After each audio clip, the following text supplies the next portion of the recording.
नमस्कार विद्यार्थी मित्र मैत्रिणींनो, MPSC क्रॅकिट या आपल्या यूट्यूब चॅनलवरती तुमचं पुन्हा एकदा स्वागत आहे. तर येणाऱ्या कंबाईन परीक्षेसाठी आपण लेक्चर सिरीज चालू केलेली आहे. त्याच्यामध्ये आपण अर्थशास्त्राचे लेक्चर बघितलेले आहेत. आपण सगळे लेक्चर के सागर पब्लिकेशन मधून घेत आहोत. पुस्तक कुठून घ्यायचे, कसे घ्यायचे हे मी तुम्हाला सांगितलेलं आहे kesagar.com. लक्षात घ्या, पुस्तकं घेताना तुम्हाला इथं कविता 05 हा कोड तुम्हाला वापरायचा आहे एक्स्ट्रा 5% डिस्काउंट साठी. ठीक आहे, तर तुम्हाला एक्स्ट्रा 5% डिस्काउंट मिळून जाईल. आजच्या लेक्चर मध्ये आपण सगळ्या एक्झाम साठी इम्पॉर्टंट असणाऱ्या महत्त्वाच्या घटना दुरुस्त्या बघणार आहोत.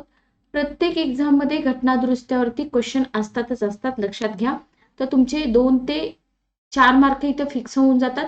राज्यसेवेला विचारलं तर असं नाही की स्पेसिफिक घटना दुरुस्तीवरतीच क्वेश्चन असेल. 4 लाइनर क्वेश्चन असेल तर तिथं एखाद्या घटना दुरुस्तीशी संबंधित वाक्य असू शकतं. संयुक्त पूर्व परीक्षा देता एका मार्काला एक क्वेश्चन तुम्हाला विचारला जाऊ शकतो किंवा 3 लाइनर क्वेश्चन सुद्धा संयुक्त पूर्व परीक्षेला विचारले जाऊ शकतात. तर आपण ज्या घटना दुरुस्त्या घेत आहोत त्या घटना दुरुस्त्या एम लक्ष्मीकांत सरांच्या बुकमधून घेत आहोत. पुस्तक तुम्हाला मराठीमध्ये मिळून जाईल K Sagar publication. One stop solution मानलं जातं प्रिलिम आणि मेन्स साठी. ओके, पण आता राज्यसेवेसाठी तुम्हाला ऑप्शनल पण आलेले आहेत. तर ऑप्शनलची देखील भरपूर पुस्तकं आपल्याला पॉलिटीची मिळून जातील. ठीक आहे, बघा. तर आता इथं आपल्याला काय काय लक्षात ठेवायचं ते तुम्ही बघा. दृष्टिक्षेपात घटना दुरुस्त्या. ओके, तर इथं तुम्हाला घटना दुरुस्ती क्रमांक आपल्याला काय काय बघायचंय बघा. इथं तुम्हाला दिलेला आहे घटना दुरुस्ती क्रमांक आणि वर्ष, आणि पुढचा कॉलम आहे तुमचा घटनेतील दुरुस्त केलेल्या तरतुदी. बरोबर, तर बघा घटना दुरुस्ती क्रमांक, पहिली घटना दुरुस्ती कधीची आहे? 1951 ची आहे. हे आपल्यासाठी सगळ्यात महत्वाचं.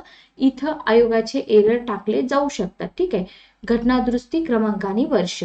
तर घटनेतील दुरुस्त केलेल्या तरतुदी आपल्याला बघायचं आहे. सामाजिक आणि आर्थिक दृष्ट्या मागासवर्गाच्या उन्नतीसाठी विशेष तरतुदी करण्याकरता राज्यांना सक्षम केलं. कोणत्या घटना दुरुस्ती अन्वये? पहिल्या घटना दुरुस्ती अन्वये. बरोबर, आपल्या आता जे तुम्ही बघताय EWS वगैरे सर्टिफिकेट आपल्याला मिळते. बरोबर, तर सामाजिक आणि आर्थिक, इकॉनॉमिकली आणि सोशली बॅकवर्ड, बरोबर, त्यांच्या उन्नतीसाठी विशेष तरतुदी राज्य करू शकतात. हे कोणत्या घटना दुरुस्तीद्वारे केलेली तरतूद आहे? तर पहिली घटना दुरुस्ती 1951. मालमत्ता ताब्यात घेणे इत्यादीच्या तरतुदीसाठी कायदे राखून ठेवण्याची तरतूद केली. मालमत्ता ताब्यात घेणे इत्यादीच्या तरतुदीसाठी, तर याला IMP करा, हे फक्त वाचून घ्या.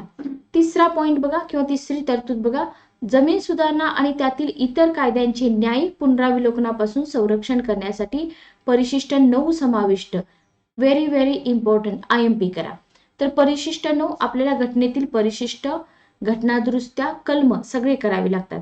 तर जमीन सुधारणा आणि त्यातील इतर कायद्यांचे न्यायिक पुनरावलोकनापासून संरक्षण करण्यासाठी कोणतं परिशिष्ट? परिशिष्ट 9 समाविष्ट करण्यात आलं. ओके, चौथा पॉइंट आहे भाषणाच्या व अभिव्यक्तीच्या स्वातंत्र्यावरील नियंत्रणामध्ये सार्वजनिक सुव्यवस्था, परदेशांशी मैत्रीपूर्ण संबंध आणि गुन्ह्याला प्रवृत्त करणे या 3 नवीन कारणांचा समावेश करण्यात आला.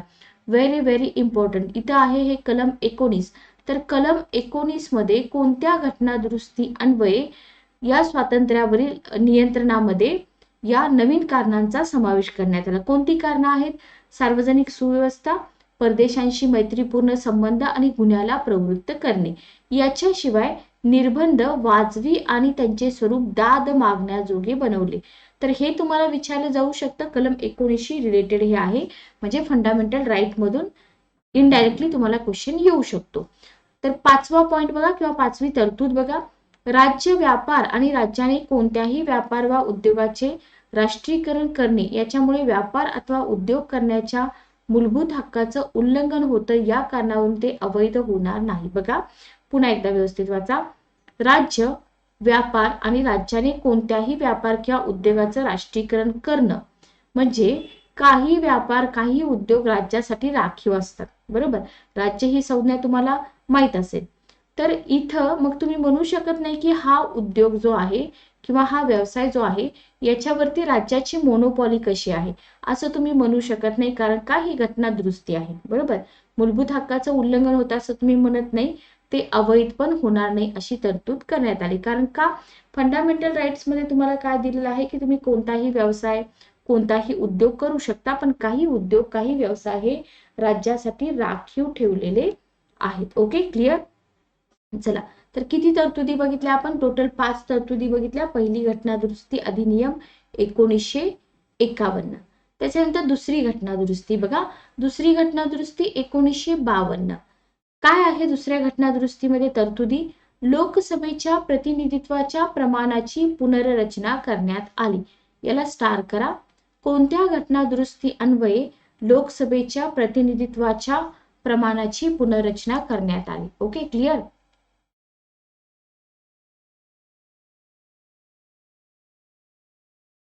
व एक सदस्य, आता ही जी संख्या आहे किती लोकांचं प्रतिनिधित्व करू शकतं असं तुम्हाला इथं दिलेलं आहे. बरोबर, जस्ट एक मिनिट थांबा.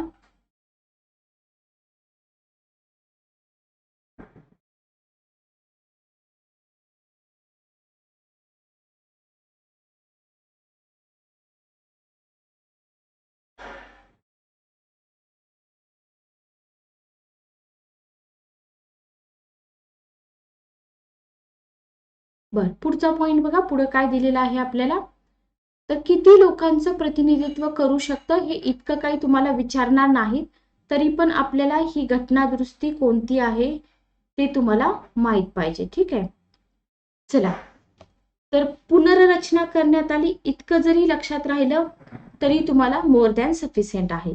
तिसरी घटना दुरुस्ती बघा, तिसरी घटना दुरुस्ती अधिनियम आहे 1954 चा.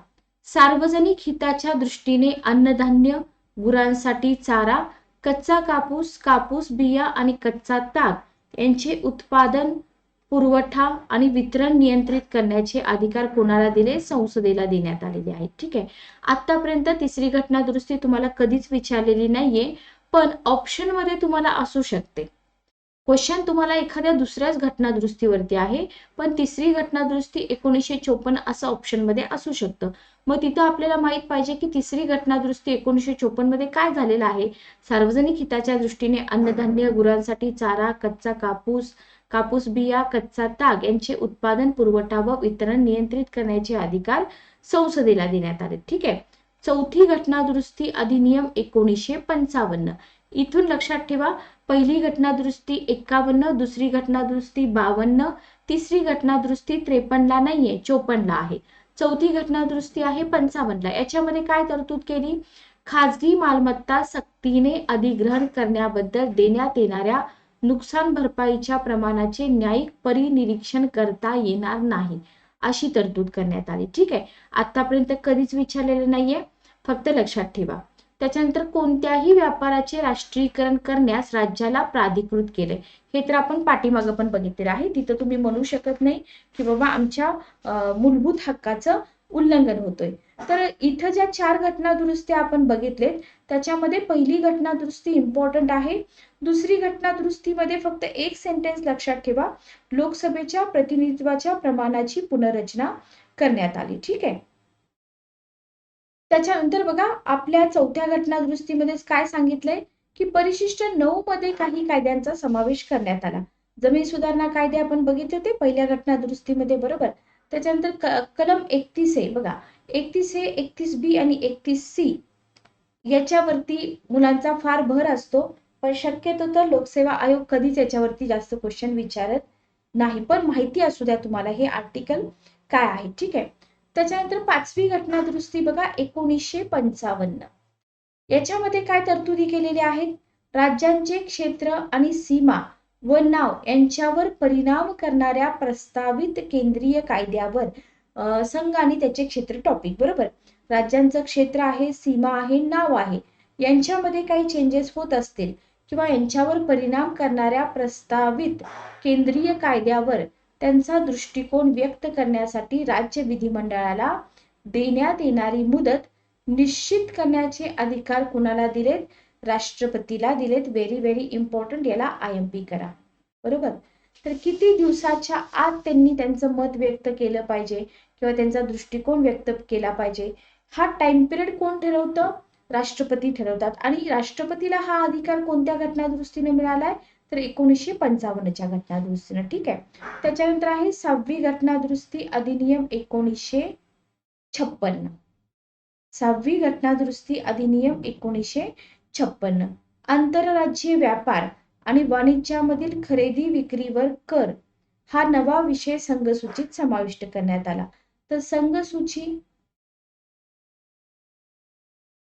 राज्यसूची आणि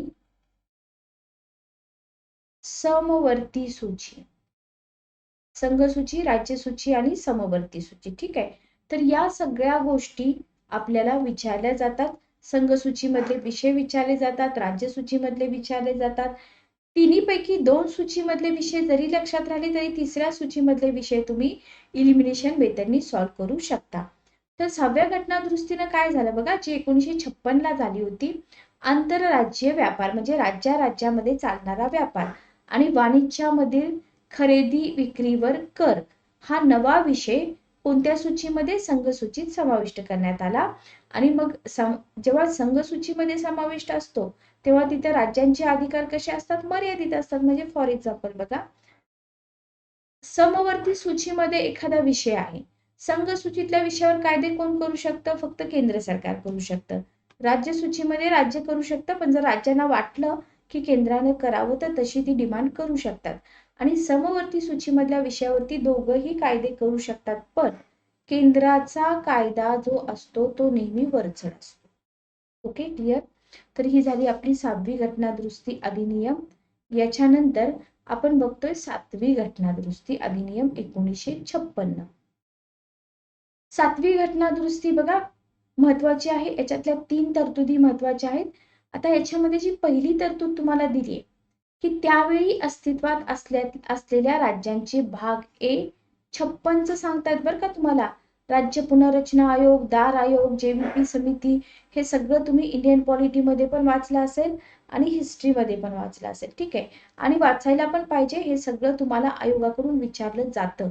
तर भाग ए मधील राज्य, भाग बी मधील, हा सगळा चार्ट तुम्हाला बनवून दिलाय लक्ष्मीकांत सरांच्या बुकमध्ये. तर भाग बी, भाग सी आणि भाग डी मधील राज्य हे जे वर्गीकरण होतं हे वर्गीकरण रद्द झालं. क्वेश्चन तुम्हाला येऊ शकतो की भाग ए, भाग बी, भाग सी आणि भाग डी मधील जे राज्यांचं वर्गीकरण होतं ते कोणत्या घटनादुरुस्ती अधिनियमाद्वारे रद्द करण्यात आलं? तर 7वी घटनादुरुस्ती अधिनियम 1956. आणि पुनर्संघटन कसं झालं? 14 राज्य आणि 6 संघराज्य प्रदेश. ठीक आहे. 14 राज्य आणि 6 संघराज्य प्रदेश. Okay, clear? सेकंड पॉइंट बघा, उच्च न्यायालयांचे अधिकार क्षेत्र जे आहे, उच्च न्यायालयाचे जे अधिकार क्षेत्र आहे ते कोणाला लागू केलं? संघराज्य प्रदेशांना लागू करण्यात आलं. Okay, clear? उच्च न्यायालयांचे अधिकार क्षेत्र संघराज्य प्रदेशांना लागू करण्यात आले. तिसरा पॉइंट आहे, 2 किंवा अधिक राज्यांसाठी संयुक्त उच्च न्यायालय स्थापण्याची तरतूद कोणत्या घटनादुरुस्ती अधिनियमाद्वारे करण्यात आली? तर 1956. याच्यावरती ऑलरेडी आयोगाचा क्वेश्चन येऊन गेलेला आहे. त्याच्यानंतर चौथा पॉइंट बघा किंवा चौथी तरतूद बघा, उच्च न्यायालयात अतिरिक्त व प्रभारी न्यायाधीश नियुक्त करण्याची तरतूद करण्यात आली. कोणत्या घटनादुरुस्ती अन्वये? 7वी घटनादुरुस्ती. बरोबर. अतिरिक्त न्यायाधीश म्हणजे काय? प्रभारी न्यायाधीश म्हणजे काय? ही जर माहिती तुम्हाला हवी असेल तर तुम्ही मला कमेंट करत चला की मॅडम थेरीचे पण लेक्चर चालू करा. Okay, clear? आणि जास्तीत जास्त विद्यार्थ्यांपर्यंत चॅनलला पोहोचवा, तुम्हाला खूप जास्त लेक्चर मिळतील. विद्यार्थी काय करतात, एकतर लेक्चर कंप्लीट बघत नाहीत, पहिली गोष्ट. दुसरी गोष्ट, शेअर करत नाही तुम्ही इतर विद्यार्थ्यांबरोबर. बरेच विद्यार्थी आहेत की ज्यांना याची गरज आहे. ठीक आहे. तर हे याच्यामधल्या या 3 तरतुदी तुम्हाला लक्षात ठेवायचे. 8वी घटनादुरुस्ती बघा, 8वी घटनादुरुस्ती अधिनियम 1960. कधीची आहे 8वी घटनादुरुस्ती? 1960 ची आहे. लोकसभा आणि राज्य विधानसभेमध्ये अनुसूचित जाती, अनुसूचित जमाती यांच्यासाठी जागांचं आरक्षण आणि अँग्लो इंडियन आता रद्द झाले. बरोबर. या लोकांना विशेष प्रतिनिधित्व यांचा कालावधी 10 वर्षांनी वाढवण्यात आला. शक्यतो तर हे विचारत नाहीत, कारण पुढे पण आणखी 10 वर्षांनी वाढवण्यात आलेला आहे. त्याच्यामुळे ही तरतूद तुम्हाला किंवा ही घटना दुरुस्ती तुम्हाला लक्षात असू द्या. ऑप्शन मध्ये आलं तर डेफिनेटली माहित पाहिजे की नाही नाही 8वी घटना दुरुस्ती हे प्रतिनिधित्वाशी रिलेटेड आहे, बरोबर. तर ऍटलिस्ट तुम्हाला क्वेश्चन याच्यावरती नाही येऊ द्या, पण तुम्हाला घटना दुरुस्त्या माहित पाहिजेत की ही घटना दुरुस्ती कोणती आहे, म्हणजे तुम्ही इलिमिनेशन मेथड तिथं वापरू शकता. तर टोटल किती घटना दुरुस्त्या झाल्या आपल्या? 8 झाल्या. 9वी घटना दुरुस्ती बघा. भारत पाकिस्तान करारामध्ये कधी झालेली आहे 9वी घटना दुरुस्ती? 1960 ला. तर भारत पाकिस्तान करारामध्ये तरतूद केल्याप्रमाणे पश्चिम बंगालमधील बेरुबारी हे भारतीय क्षेत्र पाकिस्तानला देणे सुलभ करण्यात आले. पुन्हा एकदा रिपीट करते मी. 9वी घटना दुरुस्ती अधिनियम 1960 भारत पाकिस्तान करारामध्ये तरतूद केल्याप्रमाणे पश्चिम बंगालमधील जे क्षेत्र आहे बेरुबारी हे भारतीय क्षेत्र पाकिस्तानला, म्हणजे कोणता पाकिस्तान? पूर्व पाकिस्तान म्हणजे सध्याचा बांगलादेश, याला देणे सुलभ करण्यात आले. आतापर्यंत बेरुबारी युनियन खटला तुम्हाला विचारला जातो, पण तुम्हाला हे विचारलेलं म्हणजे 9वी घटना दुरुस्ती अधिनियमातील तरतुदी कधी आयोगाने विचारलेल्या नाहीयेत, पण माहित असू द्या. 10वी घटना दुरुस्ती बघा 1961 ला झाली. इम्पॉर्टंट आहे. दादरा आणि नगर हवेली यांचा भारतीय संघराज्यात समावेश करण्यात आला. दादरा आणि नगर हवेली, दमण आणि दीव आता रिसेंटच्या न्यूज तुम्हाला माहित असतील, ठीक आहे. तर भारतीय संघराज्यामध्ये दादरा आणि नगर हवेली यांचा समावेश खालीलपैकी कोणत्या घटना दुरुस्ती अन्वये झाला? तर 1961 ची घटना दुरुस्ती, ठीक आहे. त्याच्यानंतर आहे 11वी घटना दुरुस्ती अधिनियम 1961. 10वी घटना दुरुस्ती पण 1961 लाच झाली. 11वी घटना दुरुस्ती पण 1961 ला झाली, ठीक आहे. तर उपराष्ट्रपती पदाच्या निवडणुकीच्या पद्धतीमध्ये बदल करून बघा कोणत्या घटना दुरुस्ती अधिनियमाद्वारे उपराष्ट्रपती पदाच्या निवडणुकीच्या पद्धतीमध्ये बदल करण्यात आला? तर 11व्या घटना दुरुस्ती अन्वये जी 1961 ला झाली. मग बदल करून काय झालं? संसदेच्या दोन्ही सभागृहांच्या संयुक्त बैठकीऐवजी निर्वाचन मंडळाची तरतूद करण्यात आली. म्हणजे तुम्हाला क्वेश्चन काय विचारला जाऊ शकतो की उपराष्ट्रपतीच्या पदाच्या निवडणुकीच्या पद्धतीमध्ये सुरुवातीला संसदेच्या सभागृहाच्या संयुक्त बैठकीची तरतूद होती का? होती. पण 11वी घटना दुरुस्ती आली आणि तिथं निर्वाचन मंडळाची काय करण्यात आली? तरतूद करण्यात आली. ओके, क्लिअर आहे का बघा इथपर्यंत? त्याच्यानंतर सेकंड पॉइंट बघा. निर्वाचन मंडळात असलेल्या रिक्त पदांच्या कारणावरून राष्ट्रपती किंवा उपराष्ट्रपती यांच्या निवडणुकीला आवाहन देता येणार नाही अशी तरतूद करण्यात आली. तर निर्वाचन मंडळात असलेल्या रिक्त पदाच्या कारणांवरून राष्ट्रपती किंवा उपराष्ट्रपती यांच्या निवडणुकीला आवाहन देता येणार नाही अशी तरतूद करण्यात आली. हेही तुम्हाला विचारलं जाऊ शकतं, कारण राष्ट्रपती आणि उपराष्ट्रपती हे जे दोन टॉपिक आहेत ना, हे दोन टॉपिक फार इम्पॉर्टंट आहेत आणि सिंगल राष्ट्रपती टॉपिक मधून पॉइंट आयोग विचारतच नाही. आयोग राष्ट्रपती उपराष्ट्रपती मर्ज करतं, किंवा राष्ट्रपतींशी रिलेटेड विचारायचं झालं तर आणीबाणी टॉपिक मधलं कंटेंट तिथं मर्ज केलं जातं, ठीक आहे. तर ही आहे आपली 11वी घटना दुरुस्ती. त्याच्यानंतर 12वी घटना दुरुस्ती 1962. Very very important. जसं तुम्ही 10वी घटना दुरुस्ती केली तशी 12वी पण लक्षात ठेवा. गोवा, दमण आणि दीव यांचा भारतीय संघराज्यामध्ये समावेश करण्यात आला 1962, ठीक आहे. 13वी घटना दुरुस्ती 1962 ला झाली. नागालँडला राज्याचा दर्जा देण्यात आला. हे सगळं लक्षात ठेवायचं आहे. थोडंसं डिफिकल्ट आहे, पण लक्षात ठेवणं पण इम्पॉर्टंट आहे. त्यासाठी विशेष तरतुदी पण करण्यात आल्या. तर हे सगळं तुम्हाला कुठं मिळेल? संघ आणि त्याचे क्षेत्र याच्यामध्येच हे सगळं मिळणार आहे. Okay, clear? चला पुढची घटना दुरुस्ती बघूया. 14वी घटना दुरुस्ती कधीची आहे? 1962 चीच आहे. तर 14वी घटना दुरुस्ती अधिनियम 1962 पुदुच्चेरीचा भारतीय संघराज्यात समावेश करण्यात आला. येऊ शकतात क्वेश्चन, संयुक्त पूर्व परीक्षेला सुद्धा येऊ शकतात. त्याच्यानंतर सेकंड तरतूद बघा. हिमाचल प्रदेश, मणिपूर, त्रिपुरा, गोवा, दमण आणि दीव व पुदुच्चेरी या संघराज्य प्रदेशांसाठी विधिमंडळ आणि मंत्रिमंडळाची तरतूद कोणत्या घटना दुरुस्ती अन्वये करण्यात आली?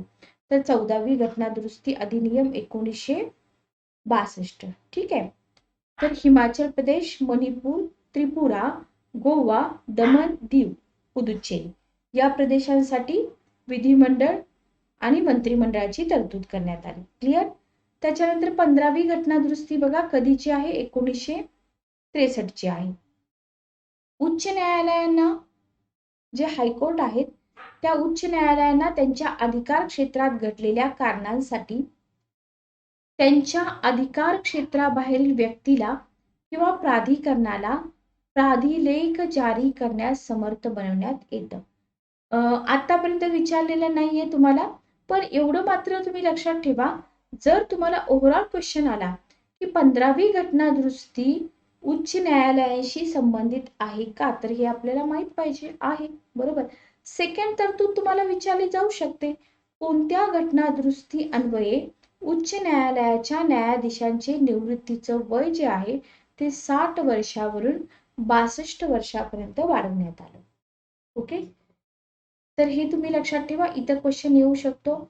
उच्च न्यायालयाच्या निवृत्त न्यायाधीशांची त्याच न्यायालयाचे प्रभारी न्यायाधीश म्हणून नियुक्ती करण्याची तरतूद करण्यात आली. हे देखील तुम्हाला विचारलं जाऊ शकतं. बरोबर, की उच्च न्यायालयाच्या निवृत्त न्यायाधीशांची त्याच न्यायालयाचे प्रभारी न्यायाधीश म्हणून नियुक्ती करण्याची तरतूद कोणत्या घटना दुरुस्ती अन्वये करण्यात आली. चौथा पॉइंट बघा किंवा चौथी तरतूद बघा, एका उच्च न्यायालयातून दुसऱ्या उच्च न्यायालयात बदली झालेल्या न्यायाधीशांना भरपाई भत्ता देण्याची तरतूद करण्यात आली. ओके. एका उच्च न्यायालयातून दुसऱ्या उच्च न्यायालयात बदली झालेल्या न्यायाधीशांना भरपाई भत्ता. कोणती घटना दुरुस्ती? 15वी घटना दुरुस्ती 1963. ठीक आहे. पाचवी तरतूद बघा, सगळ्या तरतुदी हायकोर्टाशी रिलेटेड आहेत. उच्च न्यायालयाच्या निवृत्त न्यायाधीशांनी सर्वोच्च न्यायालयाचे हंगामी न्यायाधीश म्हणून काम करण्याची सोय करण्यात आली. तर हे तुम्हाला सेंटेन्स मध्ये कसं दिलं जातं की उच्च न्यायालयाचे निवृत्त न्यायाधीश सर्वोच्च न्यायालयाचे हंगामी न्यायाधीश म्हणून काम करू शकतात.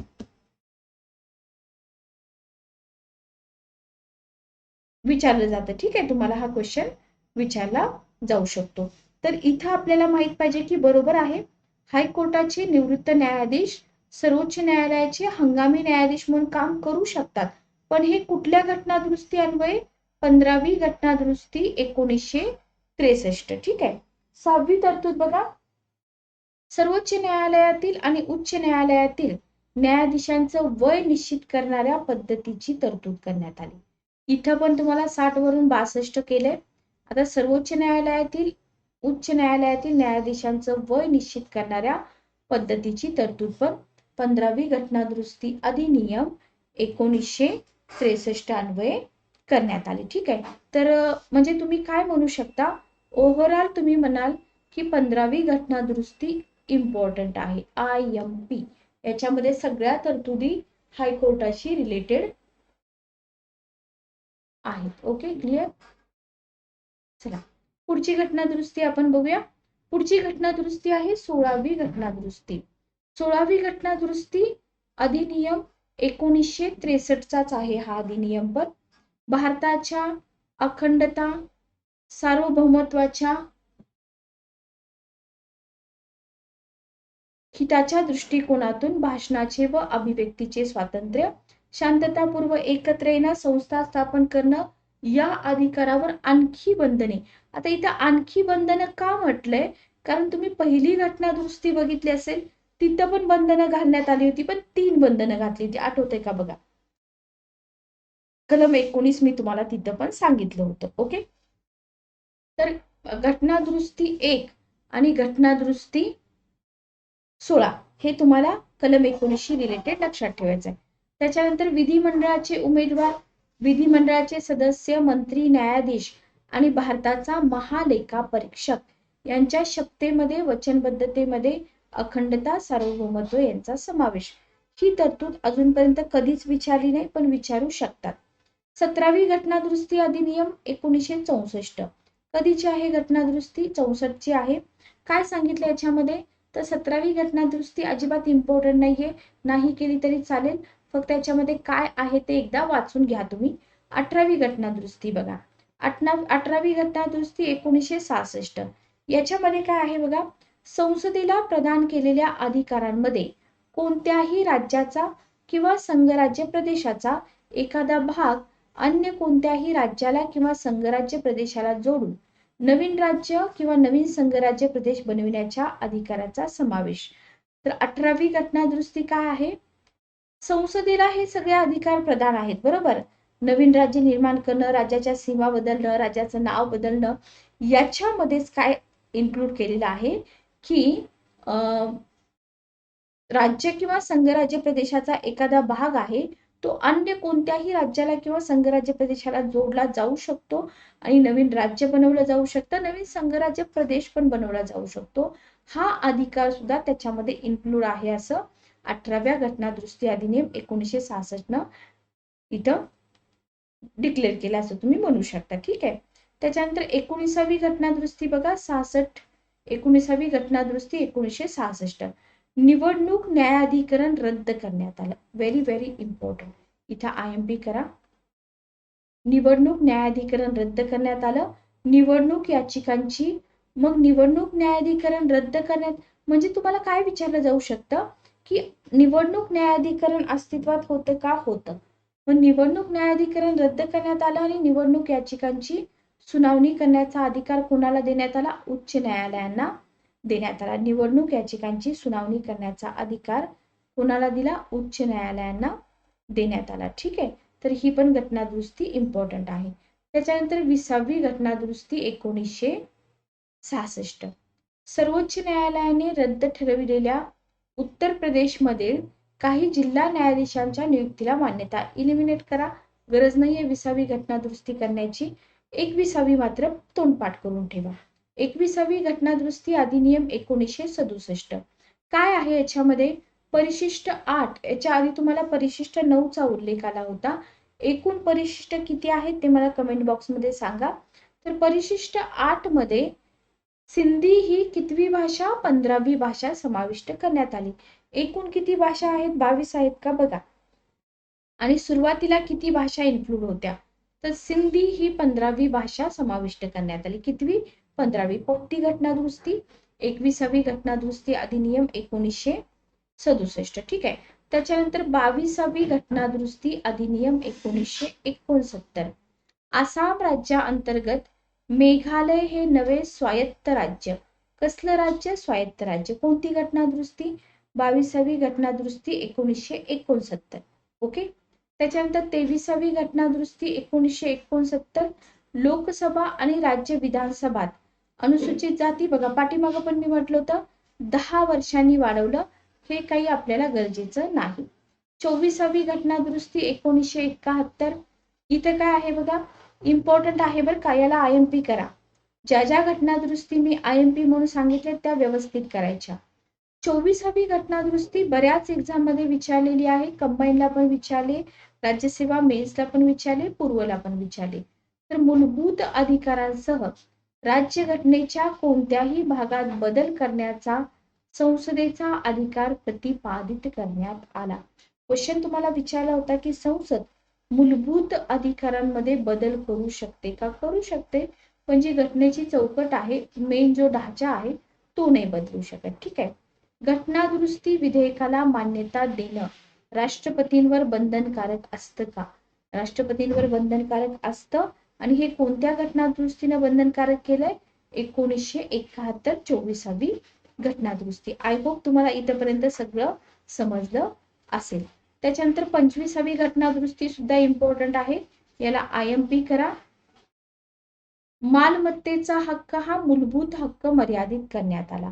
कोणत्या घटनादुरुस्ती अन्वये मालमत्तेचा हक्क हा मूलभूत हक्क मर्यादित करण्यात आला, तर कलम कोणती घटनादुरुस्ती, 25वी घटनादुरुस्ती अधिनियम 1971. ठीक आहे. कलम 39B आणि C मधील मार्गदर्शक तत्वे लागू करण्याबाबत केलेल्या कोणत्याही कायद्याला कलम 14, कलम 19, कलम 31 ने हमी दिलेल्या हक्कांचं उल्लंघन होतं, या कारणावरून आवाहन देता येणार नाही, अशी तरतूद करण्यात आली. ठीक आहे. हे व्यवस्थित लक्षात ठेवा. त्याच्यानंतर 26वी घटनादुरुस्ती अधिनियम 1971, संस्थानांच्या माजी शासकांचे तनखी आणि विशेषाधिकार रद्द. लक्षात असू द्या, विचारलं जातं म्हणजे ऑप्शन मध्ये विचारलं जातं. ठीक आहे. त्याच्यानंतर 27वी घटना दुरुस्ती अधिनियम 1971. काय दिले 27व्या घटना दुरुस्तीमध्ये? काही संघराज्य प्रदेशांच्या प्रशासकांना अध्यादेश काढण्याचा अधिकार देण्यात आला. अरुणाचल आणि मिझोराम या संघराज्य प्रदेशांच्या संदर्भात विशेष तरतुदी केल्या, बरोबर. आणि संसदेला मणिपूर या नव्या राज्यासाठी विधानसभा मंत्रिमंडळ यांची निर्मिती करण्याचे अधिकार देण्यात आले. तर ही घटना दुरुस्ती एवढी इम्पॉर्टंट नाहीये, म्हणजे कधी क्वेश्चन विचारले नाहीत, पण एकदा वाचून घ्या. पुढची घटना दुरुस्ती बघा, 28वी घटना दुरुस्ती कधीची आहे? 1972ची आहे. काय दिले 28व्या घटना दुरुस्तीमध्ये? भारतीय नागरी सेवेतील अधिकाऱ्यांचे विशेषाधिकार रद्द करण्यात आले आणि संसदेला त्यांच्या सेवा शर्ती ठरवण्याचे अधिकार. सिंपल क्वेश्चन विचारला जाऊ शकतो की भारतातील नागरी सेवेतील अधिकाऱ्यांचे विशेष अधिकार सेवा शर्ती ठरवण्याचे अधिकार कोणाला असतात? ऑप्शन असतो संसद, दुसरा ऑप्शन असतो राष्ट्रपती, तिसरा ऑप्शन असतो पंतप्रधान. अशा प्रकारे तर त्यांच्या सेवा शर्ती कोण ठरवतं? संसद ठरवते. लक्षात घ्या. त्याच्यामुळे ही घटना दुरुस्ती तुम्हाला इम्पॉर्टंट आहे. 29वी घटना दुरुस्ती बघा, जी 72ला झालेली आहे. परिशिष्ट 9 मध्ये परिशिष्ट 9शी रिलेटेड आतापर्यंत 3 घटना दुरुस्त्या आपण बघितलेल्या आहेत. किती घटना दुरुस्त्या बघितल्या आपण? 3 घटना दुरुस्त्या. ओके.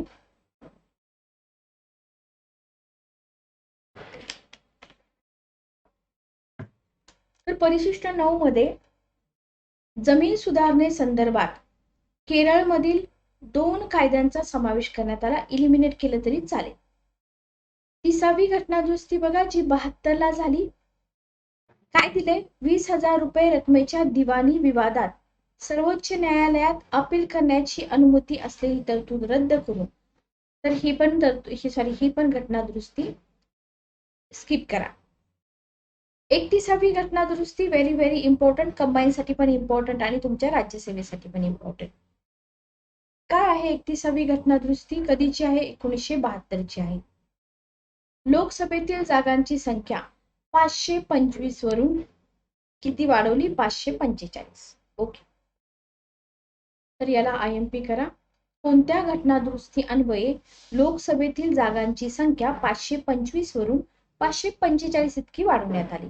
32वी घटना दुरुस्ती अधिनियम 1973. आंध्र प्रदेशमधील तेलंगणा विभागातील लोकांच्या आकांक्षा पूर्ण करण्यासाठी विशेष तरतुदी. स्किप केली तरी चालेल, पण 31वी तरी लक्षात असू द्या. 33वी घटना दुरुस्ती बघा, 1974. 33वी घटना दुरुस्ती 1974. संसद किंवा विधानसभा, पुन्हा एकदा रिपीट करते मी, संसद किंवा विधानसभा सदस्यांनी दिलेले राजीनामे हे स्वइच्छेनं किंवा खरे दिले आहेत याच्याबाबत कोण समाधानी पाहिजे? सभापती किंवा अध्यक्ष.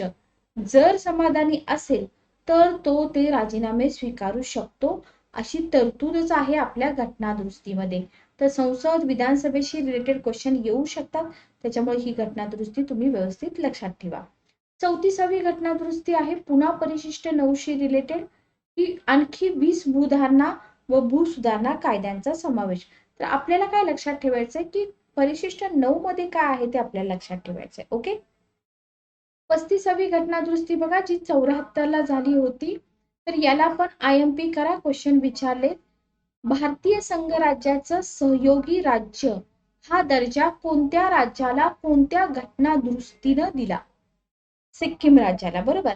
सिक्कीम हे भारतीय संघराज्याचं सहयोगी राज्य बनल्याबाबतच्या अटी आणि शर्ती परिशिष्ट 10 राज्यघटनेत नव्याने समाविष्ट करण्यात आल्या. हे मात्र तुम्हाला विचारलं जाऊ शकतं, इव्हन विचारलेलं सुद्धा आहे. आणि या घटना दुरुस्त्या तुम्हाला यातल्या सगळ्या आतापर्यंत मी जेवढ्या घटना दुरुस्त्या तुम्हाला शिकवले तिथं त्या घटना दुरुस्त्या एक बंच केलाय पुस्तकामध्ये, बरोबर, लक्ष्मीकांत सरांच्या. पण जेवढे तुमचे टॉपिक आहेत ना, त्या टॉपिकशी रिलेटेड घटना दुरुस्त्या तुम्हाला त्या टॉपिक मध्ये मिळून जातील. आणि हेच सगळ्यात इम्पॉर्टंट असतं की तुकडे तुकडे करून अभ्यास करू नका, त्याला लिंक करत चला. फॉर एक्झाम्पल, ही घटना दुरुस्ती आहे, कोणत्या टॉपिक मध्ये येईल हे तुम्हाला पटकन कळलं पाहिजे, बरोबर.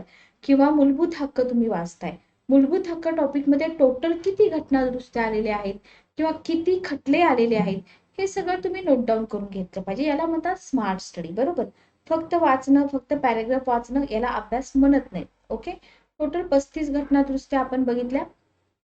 36वी घटना दुरुस्ती बघा जी 75 ला झाली. सिक्कीमला भारतीय संघराज्यातील राज्याचा दर्जा देण्यात आला. याच्या अगोदर काय बघितलं होतं आपण, सहयोगी राज्य. बरोबर, तर 2 सेंटेन्स मध्ये पण क्वेश्चन येऊ शकतो 35वी आणि 36व्या घटना दुरुस्तीवरती आधारित. मग राज्याचा दर्जा देण्यात आल्यानंतर परिशिष्ट 10 रद्द करण्यात आलं. Okay, clear. त्याच्यानंतर 37वी घटना दुरुस्ती जी 75 ला झाली होती.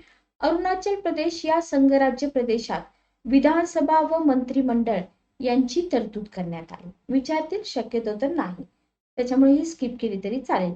38वी घटना दुरुस्ती बघा, IMP करायला इम्पॉर्टंट आलीच पाहिजे तुम्हाला, यातली प्रत्येक तरतूद तुम्हाला माहीतच पाहिजे. तर राष्ट्रपतीने केलेल्या आणीबाणीच्या घोषणेवर न्यायालयात जाता येणार नाही अशी तरतूद कोणत्या घटना दुरुस्तीने केली? 38वी घटना दुरुस्ती. क्वेश्चन येऊ शकतो, येऊ शकतो. सेकंड तरतूद बघा, राष्ट्रपती, राज्यपाल आणि संघराज्य प्रदेशांचे प्रशासक यांनी जे वटहुकूम जारी केलेले असतात, तर त्या वटहुकुमाविरुद्ध न्यायालयात जाता येते का? जाता येत नाही. पण आयोग काय देतं? जाता येतं. चुकीचे सेंटेन्स दिले जातात. तर बघा, राष्ट्रपती, फक्त राष्ट्रपती नाही तर राष्ट्रपती, राज्यपाल आणि संघराज्य प्रदेशांचे प्रशासक यांनी जारी केलेले जे वटहुकूम असतात त्यांना कायद्याचंच स्वरूप असतं, कायद्या इतकंच महत्व असतं, लक्षात घ्या. आणि या वटहुकुमाविरुद्ध कोणत्याही न्यायालयात जाता येत नाही. बरोबर, अशी तरतूद आधीपासूनच होती का आपल्या घटनेमध्ये? नाही. अशी तरतूद 38वी घटना दुरुस्ती 1975 अन्वये करण्यात आली. ठीक आहे. तिसरी तरतूद बघा, एकाच वेळी निरनिराळ्या कारणासाठी राष्ट्रीय आणीबाणीच्या निरनिराळ्या घोषणा करण्याचे अधिकार राष्ट्रपतीला देण्यात आले.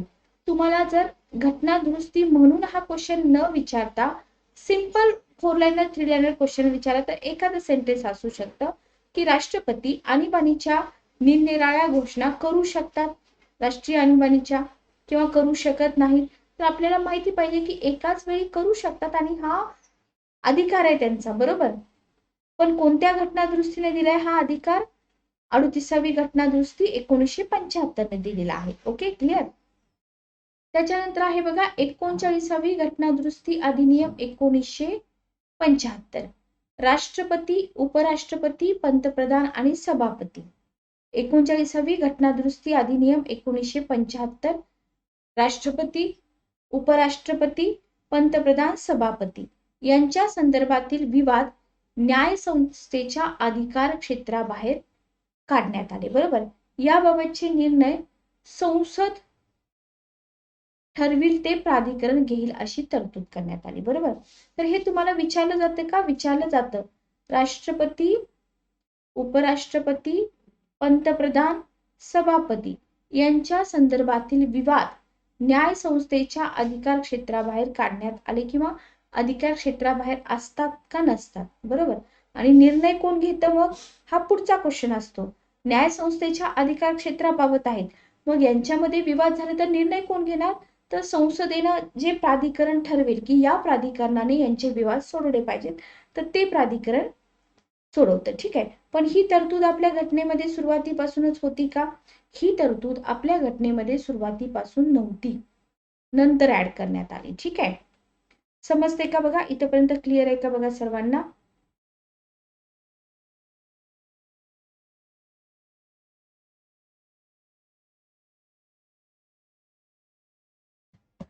चला पुढे जाऊया. पुढे आपल्याला काय दिलंय बघा.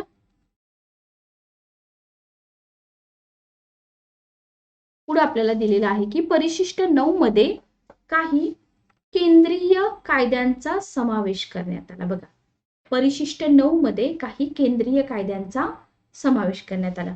तर परिशिष्ट 9 शी रिलेटेड भरपूर घटना दुरुस्त्या आपण इथं बघितलेल्या आहेत. ठीक आहे, तर 39व्या घटना दुरुस्तीमधली पहिली तरतूद तुमच्यासाठी इम्पॉर्टंट आहे, IMP आहे. तर इथं आपण टोटल किती घटना दुरुस्त्या बघितल्या? बघा, टोटल आपण बघितल्या 39 घटना दुरुस्त्या. Okay, clear. तर हे तुम्हाला कोणत्या एक्झाम मध्ये विचारले जातात? कोणतीही एक्झाम असू द्या तुमची, राज्यसेवेची असू द्या, कंबाईनचे असू द्या, वर्ग 2चे असू द्या किंवा वर्ग 3चे असू द्या. आता याच्यामध्ये काय करायचंय बघा, हे सगळ्या घटना दुरुस्त्या आपल्याला एक्झाम मध्ये सॉरी कशा प्रकारे विचारल्या जातात ते बघण्यासाठी तुम्हाला काय करावं लागेल, पेपर अनालिसिस करावे लागतील, बरोबर. तर पेपर अनालिसिसचे सुद्धा आपले लेक्चर चालू आहेत का? चालू आहेत. पेपर अनालिसिसचे सुद्धा आपले लेक्चर चालू आहेत.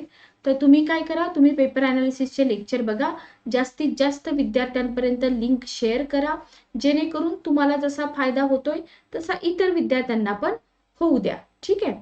तर इथून पुढच्या ज्या घटना दुरुस्त्या असतील त्या पण आपण लवकरच कंप्लीट करणार आहोत. एकच मिनिट थांबा.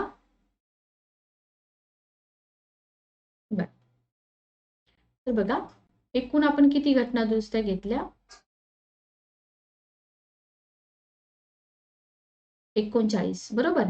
39 घेतल्या ना. बरं, 40वी घटना दुरुस्ती पण आपण बघून टाकू लगेचच. 40वी घटना दुरुस्ती बघा, जी 1976 ला झाली.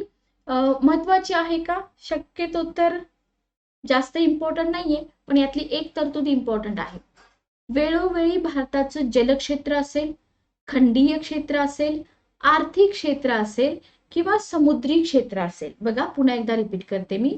40वी घटना दुरुस्ती 1976, वेळोवेळी भारताचं जलक्षेत्र, खंडीय क्षेत्र, आर्थिक क्षेत्र आणि समुद्री क्षेत्र निश्चित करण्याचे अधिकार कोणाला दिले? संसदेला दिलेले आहेत. ठीक आहे. तर हे परिशिष्ट 9 पुन्हा 64 केंद्रीय कायदे स्किप करून टाका. फक्त जलक्षेत्र, खंडीय क्षेत्र, आर्थिक क्षेत्र, समुद्री क्षेत्र निश्चित करण्याचे अधिकार कोणाला असतात? संसदेला असतात. ठीक आहे. याला IMP करा. 41वी घटना दुरुस्ती व्हेरी व्हेरी इम्पॉर्टंट, IMP 1976. राज्य लोकसेवा आयोग आणि संयुक्त लोकसेवा आयोग, फक्त राज्य लोकसेवा आयोग नाही, यांच्या सदस्यांचे निवृत्तीचे वय कोणाचं म्हटलंय? सदस्यांचं म्हटलंय. 60 वरून किती करण्यात आलं? 62 करण्यात आलं. बऱ्याच एक्झाम मध्ये हा पॉइंट तुम्हाला विचारलेला आहे. ठीक आहे. त्याच्यानंतर आहे 42वी घटना दुरुस्ती, आतापर्यंतची सगळ्यात मोठी घटना दुरुस्ती. 42वी घटना दुरुस्ती अधिनियम 1976. बघा, आतापर्यंत करण्यात आलेल्या घटना दुरुस्त्यांपैकी सर्वात मोठी सर्वंकष स्वरूपाची घटना दुरुस्ती, यालाच म्हटलं जातं मिनी कॉन्स्टिट्यूशन, छोटी राज्यघटना. आणि या घटना दुरुस्तीद्वारे स्वर्णसिंग समितीच्या शिफारशी सुद्धा लागू करण्यात आल्या. हे तुम्हाला व्यवस्थित लक्षात ठेवायचंय. ही घटना दुरुस्ती तोंडपाठ पाहिजे. बघा, आता या घटना दुरुस्तीमध्ये कोणकोणत्या तरतुदी झाल्या? प्रत्येक तरतुदीवरती क्वेश्चन आहे बरं का. याला व्हेरी व्हेरी व्हेरी इम्पॉर्टंट करा, IMP. पहिली तरतूद बघा, आपल्या घटनेच्या सरनाम्यामध्ये म्हणजे प्रिएम्बल मध्ये समाजवादी, धर्मनिरपेक्ष आणि एकात्मता आहे असा सिक्वेन्स लक्षात ठेवायचा. हे 3 नवीन शब्द समाविष्ट करण्यात आले. पहिला क्वेश्चन असतो समाजवादी, धर्मनिरपेक्ष, एकात्मता हे 3 शब्द कोणत्या घटना दुरुस्ती अन्वये समाविष्ट करण्यात आले? दुसरा क्वेश्चन उलटा असतो, घटनेच्या सरनाम्यामध्ये 42व्या घटना दुरुस्ती अधिनियमाद्वारे कोणते 3 नवीन शब्द समाविष्ट करण्यात आले? 2 क्वेश्चन झाले इथंच. पुढचा क्वेश्चन बघा, इथं क्वेश्चन आहे नागरिकांची मूलभूत कर्तव्ये. पहिला क्वेश्चन, सुरुवातीपासून घटनेत होती का? नाही. मग कोणत्या घटना दुरुस्तीद्वारे ऍड केली? 42व्या. कोणत्या समितीच्या म्हणण्यानुसार? स्वर्णसिंग समिती, बरोबर. कोणता भाग जोडण्यात आला? भाग 4A जोडण्यात आला. Okay, clear. तिसरा क्वेश्चन, मंत्रिमंडळाचा सल्ला राष्ट्रपतींवर बंधनकारक करण्यात आला. कोणत्या घटना दुरुस्ती अन्वये? 42वी घटना दुरुस्ती. पण ऑप्शन मध्ये तुम्हाला 44 सुद्धा असू शकतं. चौथा क्वेश्चन इथं बनतो, प्रशासकीय न्यायाधिक आणि इतर बाबींसाठी न्यायाधिकरण यांची तरतूद कोणत्या घटना दुरुस्तीद्वारे करण्यात आली आणि कोणता नवीन भाग समाविष्ट करण्यात आला? 2 क्वेश्चन. ठीक आहे. भाग 14A समाविष्ट करण्यात आला. त्याच्यानंतर पुढचा क्वेश्चन, 1971च्या जनगणनेवर आधारित लोकसभा आणि विधानसभेच्या जागा कधीपर्यंत गोठवण्यात आल्या? 2001 पर्यंत. ठीक आहे. आणि व्हेरी व्हेरी इम्पॉर्टंट, घटना दुरुस्ती जी आहे ती न्यायिक पुनरावलोकनाच्या व्याप्तीबाहेर ठेवण्यात जागा आली, बरोबर, किंवा ठेवली गेली. पण कोणत्या घटना दुरुस्तीने? 42व्या घटना दुरुस्तीने. प्रत्येक तरतुदीवरती क्वेश्चन आहे. 7वी तरतूद बघा, क्वेश्चन विचारलेलाच आहे. सर्वोच्च न्यायालय आणि उच्च न्यायालयाचे न्यायिक पुनरावलोकनाचे आणि प्राधिलेख काढण्याचे अधिकार कोणत्या घटनादुरुस्तीनं मर्यादित केले, पण पुढे 44व्या घटनादुरुस्तीनं वाढवलेले पण आहेत. ठीक आहे, तर हे 42वी घटनादुरुस्ती. लोकसभा आणि विधानसभांचा कार्यकाल इथं उलट सुलट देतात. 5 वरून 6, 6 वरून 5, 5 वरून 6 42वी घटनादुरुस्ती, 6 वरून 5 44वी घटनादुरुस्ती. ठीक आहे, क्वेश्चन करायचं. 9वा पॉइंट बघा किंवा 9वी तरतूद बघा, मार्गदर्शक तत्वांच्या अंमलबजावणीसाठी केलेले कायदे काही मूलभूत अधिकारांचे उल्लंघन होण्याच्या कारणावरून न्यायालय अवैध ठरवू शकत नाहीत का ठरवू शकतात, हे तुम्हाला सेंटेन्स मध्ये देऊ शकतात एक्झाम मध्ये. तर अवैध ठरवू शकत नाही अशी तरतूद 42व्या घटनादुरुस्तीने केलेली आहे. मार्गदर्शक तत्वांच्या ठिकाणी मूलभूत हक्क पण दिलं जाऊ शकतं. घाईमध्ये सिली मिस्टेक होऊ शकतात, तर होऊ देऊ नका. Okay, clear. त्याच्यानंतर 10वी तरतूद बघा, देशविरोधी कारवायांवर उपाय म्हणून कायदे करण्याचे अधिकार कोणाला दिले, संसदेला दिले. आणि अशा कायद्यांचा अग्रक्रम मूलभूत हक्कांच्या अगोदर असेल अशी तरतूद करण्यात आली. अजूनपर्यंत कधीच क्वेश्चन विचारलेला नाहीये, विचारला जाऊ शकतो, पण याला IMP करा या तरतुदीला. 42व्या घटनादुरुस्तीनुसारच केलेली तरतूद आहे. Okay, clear. त्याच्यानंतर 11वी तरतूद बघा, समान न्याय आणि कायदेविषयक निशुल्क सेवा, उद्योगांच्या व्यवस्थापनामध्ये कामगारांचा सहभाग, पर्यावरण, वने व वन्यजीव संरक्षण अशी 3 नवी मार्गदर्शक तत्व कोणत्या घटनादुरुस्तीनुसार घटनेमध्ये समाविष्ट करण्यात आली. याला 1 नंबर द्या, याला 2 नंबर द्या आणि याला 3 नंबर द्या. बऱ्याच एक्झाम मध्ये विचारले. ठीक आहे, नवी मार्गदर्शक तत्व. ओके, आणि याची कलम सुद्धा तुम्हाला माहित पाहिजे. भारताच्या एखाद्या क्षेत्रात राष्ट्रीय आणीबाणी घोषित करणे सुकर करण्यात आले कोणत्या घटनादुरुस्तीने, 42व्या. राज्यातील राष्ट्रपती राजवटीचा कालावधी एका वेळी 6 महिन्याच्या ठिकाणी वर्ष दिलं जाऊ शकतं. 6 महिन्यांऐवजी एका वेळी 1 वर्षानं वाढविता येईल अशी तरतूद करण्यात आली. ठीक आहे, तर हे तुम्हाला क्वेश्चन विचारला जाऊ शकतो. 14वी तरतूद बघा, कायदा व सुव्यवस्थेची गंभीर परिस्थिती हाताळण्यासाठी कोणत्याही राज्यात सशस्त्र दल पाठवण्याचे अधिकार केंद्राला देण्यात आले. ओके, तर किती झाल्या, 14 तरतुदी झाल्या. बरोबर. टोटल किती तरतुदी आहेत, 19 तरतुदी आहेत. तर पुढची तरतूद आपण बघूया. 15व्या तरतुदीवरती क्वेश्चन आहे.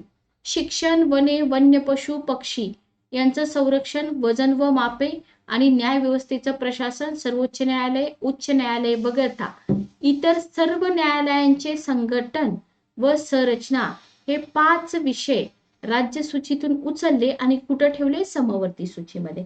विचारलं जाऊ शकतं. पण इथं काय काय बघायचंय, सर्वोच्च न्यायालय, उच्च न्यायालय, न्यायव्यवस्थेचं प्रशासन हे विषय बघायचे आणि सर्व न्यायालयांचे संघटने, संरचना. ठीक आहे. 16वी तरतूद बघा, हे विचारलेलं आहे. संसदेत आणि विधानसभेत गणपूर्तीची जी आवश्यकता होती ती कोणत्या घटनादुरुस्तीने रद्द केली, 42वी घटनादुरुस्ती. ठीक आहे. पुढची तरतूद आहे, संसद सदस्य आणि संसदेच्या समित्या यांचे अधिकार आणि विशेष अधिकार वेळोवेळी ठेवण्याचे अधिकार कोणाला देण्यात आले, संसदेला देण्यात आले. ठीक आहे. ओके, याच्यावरती क्वेश्चन विचारला जाऊ शकतो. याच्यावरती ऑलरेडी क्वेश्चन विचारलाय. अखिल भारतीय न्यायिक सेवा निर्माण करण्यात आली कोणत्या घटनादुरुस्तीनं, 42व्या घटनादुरुस्तीनं. ठीक आहे. आणि 19वी तरतूद जी आहे ही तुम्हाला स्किप केली तरी चालेल, करू नका. 18 तरतुदी करा. ठीक आहे. तर बघा, टोटल आपण 42 घटनादुरुस्त्या इथं कंप्लीट केलेल्या आहेत. अजून तुम्हाला 3 लेक्चर मिळतील घटनादुरुस्त्यांचे. तर लेक्चर कसं वाटलं मला कमेंट करून नक्की सांगा आणि सगळ्या विद्यार्थ्यांपर्यंत लेक्चर सिरीज पोहोचवा जेणेकरून तुम्हाला जास्तीत जास्त लेक्चर मिळतील. तर पर्सनली तुम्ही मला मेसेज पण करू शकता. हा माझा नंबर आहे. तर आपण ग्रुप बनवूया. तर तुम्ही तुमच्या मित्रमैत्रिणींपर्यंत लेक्चर सिरीज पोहोचवा. तर भेटूया नेक्स्ट लेक्चर मध्ये. Good day, take care.